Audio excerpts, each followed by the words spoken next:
जैसा कि आज के हमारे ये एहतजाज से आप लोगों ने एक अंदाज़ा लगाया होगा कि हमारे दिलों में इस बात की कितनी तकलीफ़ है कि एक मरहूम बहुत ही क़द्दावर क़ायद के ताल्लुक़ से एक बहुत ही नागुज़ीर शख्सियत जिसको बीजेपी ने पिछली हुकूमत में माइनॉरिटी कमीशन का चेयरमैन बनाया और उसको हल क्या करना चाहिए था, आम आवाम के मुसलमानों के मसाइल को हल करना चाहिए था। उसके बरक्स उसने एक ऐसी रिपोर्ट बनाई जिसका मकसद सिर्फ और सिर्फ मुस्लिम लीडर्स को और कांग्रेसी लीडर्स को टारगेट करना था।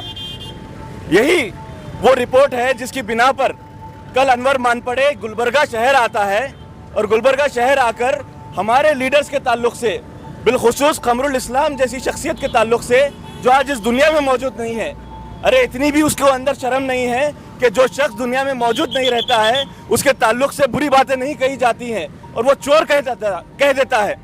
इससे ज़्यादा जलील हरकत और कोई नहीं होगी। एक क़द्दावर लीडर, एक क़द्दावर शख्सियत के ताल्लुक से ऐसी बयानबाजी बहुत ही शर्मनाक है। मैं समझता हूँ बीजेपी का कोई बड़ा लीडर भी कमरुल इस्लाम साहब के ताल्लुक से ऐसी बातें नहीं कहेगा, जो एक कमज़ोर तरीन शख्स जो बीजेपी में उसकी कोई हैसियत नहीं है सिवाय उसके कि एक मुस्लिम है और मुसलमानों की नुमाइंदगी करने के लिए उनको कोई और नहीं मिला, इसीलिए अनवर मानपड़े को उन्होंने एक मुकाम दे दिया। इसी तरीके के ऐसे लोगों को मुकाम दिया जाता है बीजेपी में जो बहुत शरपसंद हैं, कौम के गद्दार हैं, वैसे लोगों को बीजेपी में मुकाम दिया जाता है।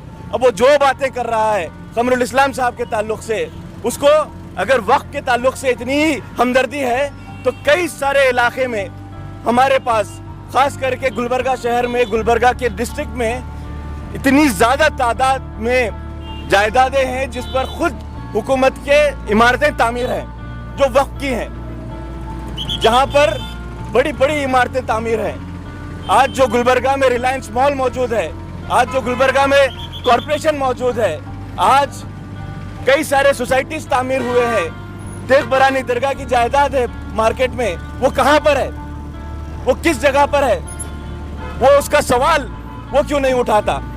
अगर उसको उठाना होता है सवाल तो वो आज के मौजूदा एमएलएस पर उठाता है ताकि उन पर आने वाले वक्त में सीबीआई को ये रिपोर्ट पेश की जाए और उन पर शिकंजा कसा जा सके और उनकी आवाज़ों को दबाने की कोशिश की जा सके।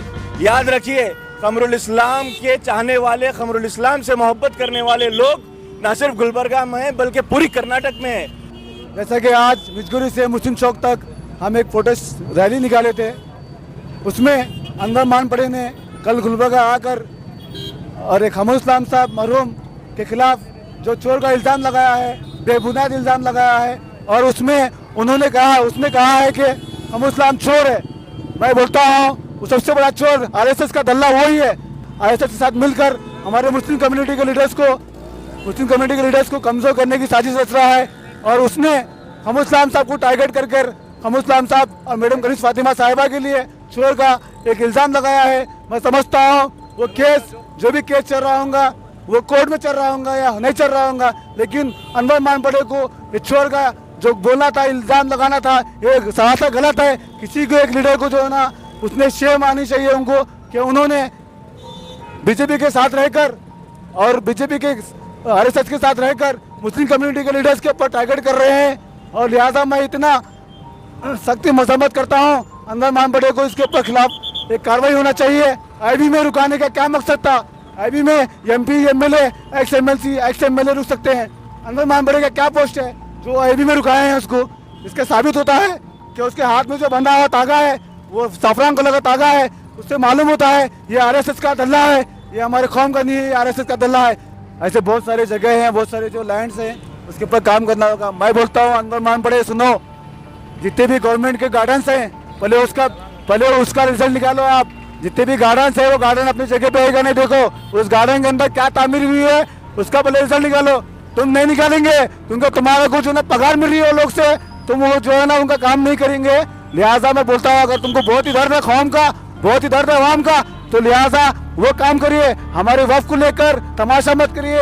आज इस नाचीज गद्दार ने, जिसका नाम अनवर मानपड़े है, इस शख्स ने कमरुल इस्लाम साहब पर एक ऐसी बुरी तौहीन लगाई है कि इसे हम कभी ख़तई माफ़ नहीं कर सकते।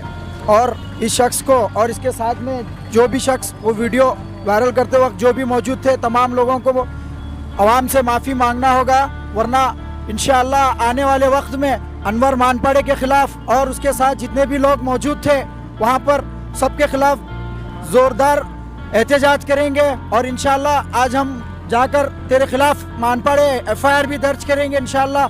अगर तुझे कौम का इतना ही दर्द और तकलीफ है तो NRC में क्यों नहीं बोला, और बाबरी मस्जिद के मसले में क्यों नहीं बोला? बाबरी मस्जिद तेरे बाप की ज़मीन नहीं, वो भी वक्फ की ज़मीन है।